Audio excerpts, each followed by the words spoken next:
I have much information to share and I don't want this to be a long video. So let's get started.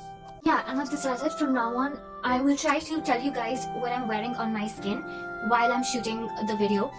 So I'm just wearing my Magic Kisses lip balm from Vyapti. I made a review for this lip balm recently.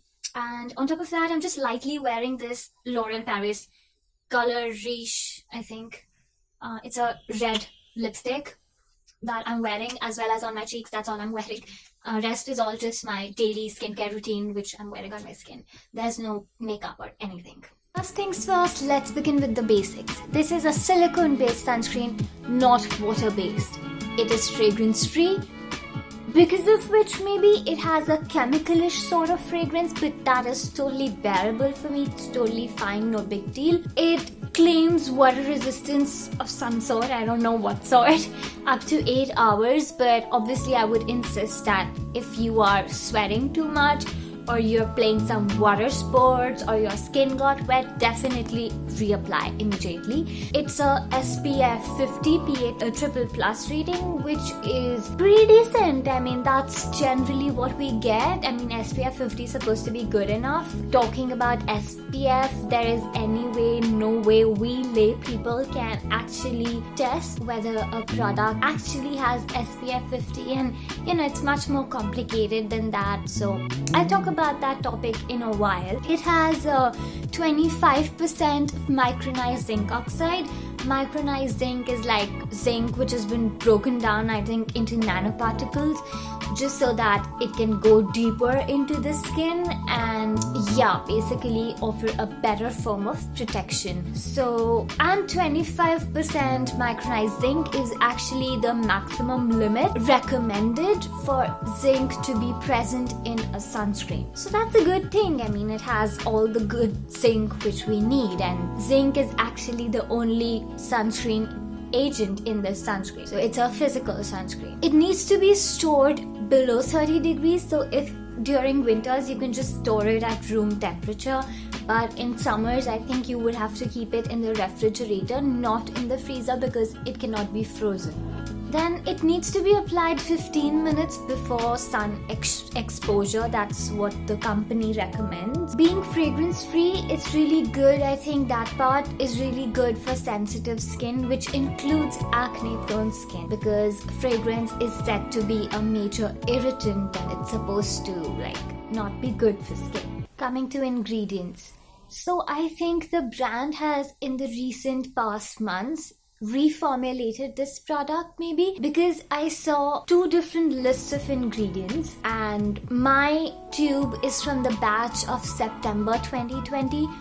So I've just listed in the description box the entire list of ingredients which has been shared on the tube by the brand, but I'm not sure if the list of ingredients is actually in the genuine order of the percentages of ingredients present or not, because many Indian companies and brands don't follow that genuine rule of listing ingredients in the order of percentages present. So this sunscreen is basically zinc oxide and a lot of silicone. That's basically it. But there was one ingredient which is on number 3, which stood out among the other ones, which is isostearic acid, because I found some sources stating the isostearic acid as comedogenic. Well, that's a big buzz, a big thing for us people who have acne prone skin and whose skins are literally looking for reasons to blow up. I mean, to flare up in the form of acne and pimples.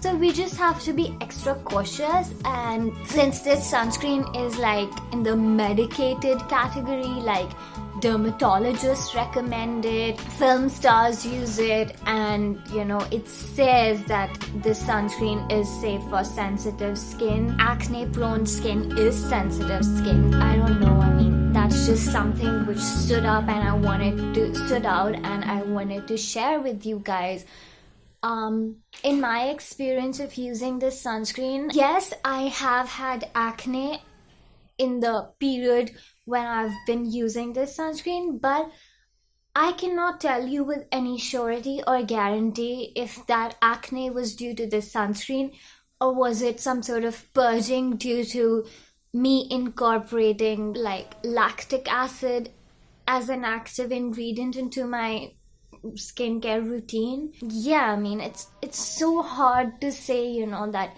it is this product, because there's not just one product that I use. There are plenty of products I'm using in my skincare. That acne could also be a result of skin purging due to my salicylic acid peel. And one really never knows. It could be due to some diet problem, or yeah.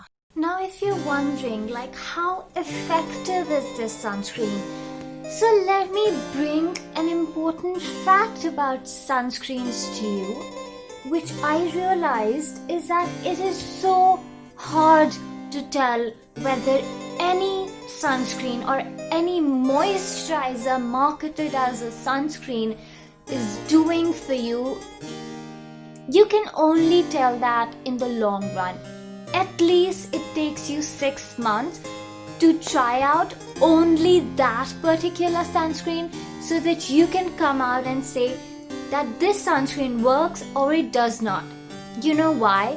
Because an SPF of 50 with a triple+ rating is decent, but are you applying the right amount of sunscreen?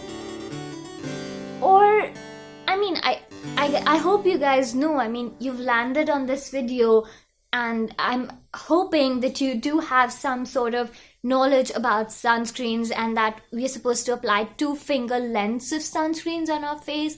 So are you applying that much? Am I? I'm not. Well, to be honest, I'm not applying. I cannot apply that much sunscreen because this sunscreen cannot be applied in so much amount. I will talk about its cosmetic appeal. Why it cannot be applied in so much amount. I will talk about it in a later segment in this video. But currently I can tell you I cannot apply that much. That's just not practical. I don't want to go out looking like a ghost, or it's not even about looking. It's like how it sits on my skin. I'm going to talk about that, and it just doesn't allow me to apply 2-finger lengths. Secondly, it is only in the long run, at least after 6 months, that one can actually see the accumulated damage on skin or improvement on skin.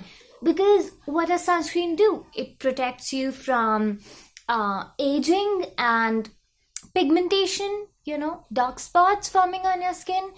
So I can't tell you right now, and I don't even know if I can tell you 6 months down the line, because that will happen only if I use particularly this sunscreen only and no other for a period of 6 months. Yes, if I can do that, then I'll be able to tell you really whether it works or it doesn't on a practical level.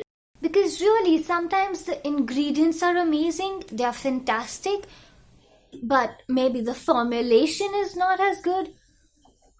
Or maybe, you're just not applying it in a sufficient quantity. So those things really matter. And that's why it is very hard to say whether a sunscreen is doing good enough or not. As it is, Indian skin tones are not prone to burning, because if you've applied sunscreen and your skin burns, then this sunscreen is just not working. But anyways, you're not that prone to burning, and most sunscreen these days have a good enough protection against burning on Indian skin tones. It's more the UVA that I feel is lacking in most sunscreens, but that accumulated UVA damage would show, I think, in the long run, as I mentioned. Now, regarding what type of skin can use this sunscreen? Well, yes, dry, dehydrated types can give this sunscreen a try. They can use it just after applying appropriate amount of moisturization, hydrating products on their skin. before using this sunscreen, and just make sure that those products don't contain silicones. Like, just make sure none of those products that you're applying before the sunscreen contain silicones, because if they contain silicones, then this sunscreen is gonna end up balling up and pilling. And just wait for your products to absorb in. I would say at least give it like 10-15 minutes. If you can give half an hour, good. If you cannot, just at least give it 10-15 minutes and then apply the sunscreen. And I think, yeah, it should be okay for dry, dehydrated skin. Though in my opinion, personally, I feel dry, dehydrated skin would do much better with water-based sunscreen instead of a silicone-based sunscreen. And regarding oily skin types, honestly, I have no idea because I don't have an oily skin. So how to apply? The packaging says to apply the product liberally. But in my experience, only a little bit of product can be applied at a time. Because if I apply the product liberally, it just never absorbs into my skin. And even for a little bit of product to absorb, one has to rub for around 3 minutes. And after that, I think either the product gets absorbed into the skin or it gets evaporated. So upon researching the ingredients, I also came across caprolol methicone on that note, which is basically a silicone fluid that does not absorb into the skin but gets evaporated from it, and it has good spreadability and leaves a light, silky and smooth feel on the skin. So probably that's the reason, why I feel like the sunscreen either absorbs or evaporates. It's probably like evaporating more than absorbing. During each application of the sunscreen throughout the day, just make sure that you're rubbing it in well, because if you don't, it'll just sit on your skin. And this sunscreen cannot be applied anywhere near the eye area, on the eyelids or anything. So basically this area remains untouched. Don't try to apply the sunscreen on anywhere in this area, because if you do, it's gonna irritate your eyes, it's gonna make your eyes water. Yeah, and that also leaves a void, because then what do you do for this area? I mean, I've not come across a single sunscreen on the Indian market which can be applied around the eyes, and that leaves a big void for what sort of sun protection do you use around your eyes. I want you to keep 2 things in mind while using this sunscreen. The first is that when zinc oxide comes in contact with sunlight, it causes oxidative stress, free radical formation on your skin. So in order to combat that oxidative stress, do incorporate an antioxidant product into your skincare routine before applying the sunscreen. I personally just use a vitamin C serum. Second thing is that if you're applying a little sunscreen at a time, just make sure that you're using physical protection from the sun, like you're wearing a hat or a scarf or sunglasses or anything, whatever you can to protect your face from the sun, because there are a lot of loopholes when it comes to using sunscreens, and I don't think in my research so far I've concluded that one cannot completely depend on sunscreens for proper sun protection.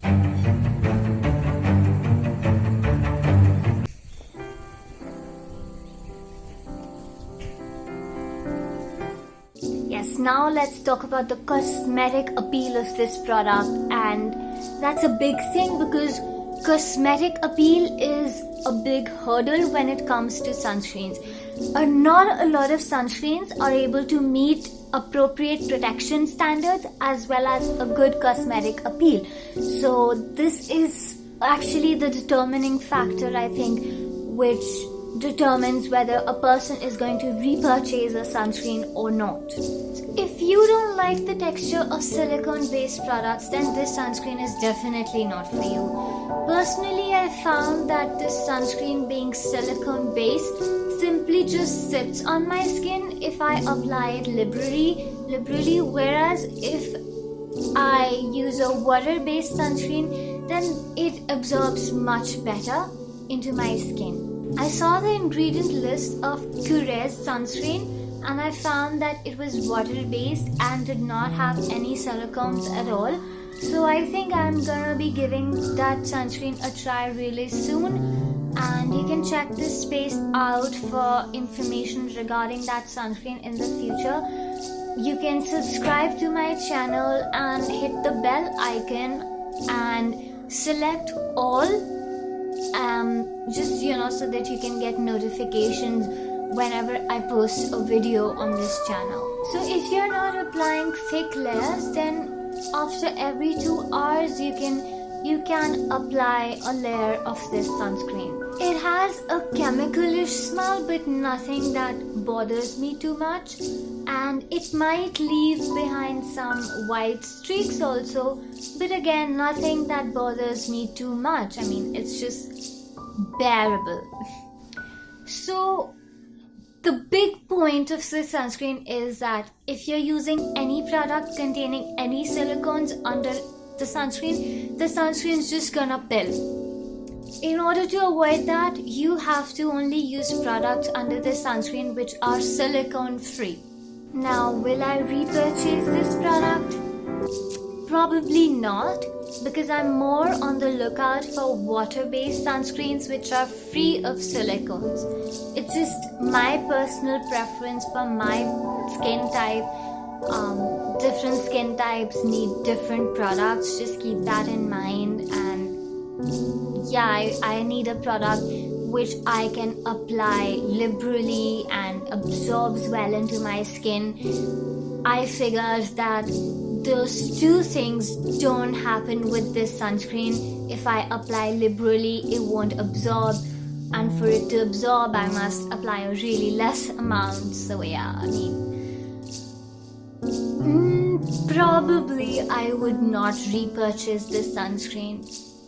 So that was my review for this, and if it was important for you, I mean, if I could help you out in some way, just hit the like button under the video, or if there's absolutely anything you liked about this video, do hit the like button. And thanks for watching. I'll see you again. Bye. Oh yes, and do check out my Instagram page. I always forget to say that in my video, and I always remember it after ending the video.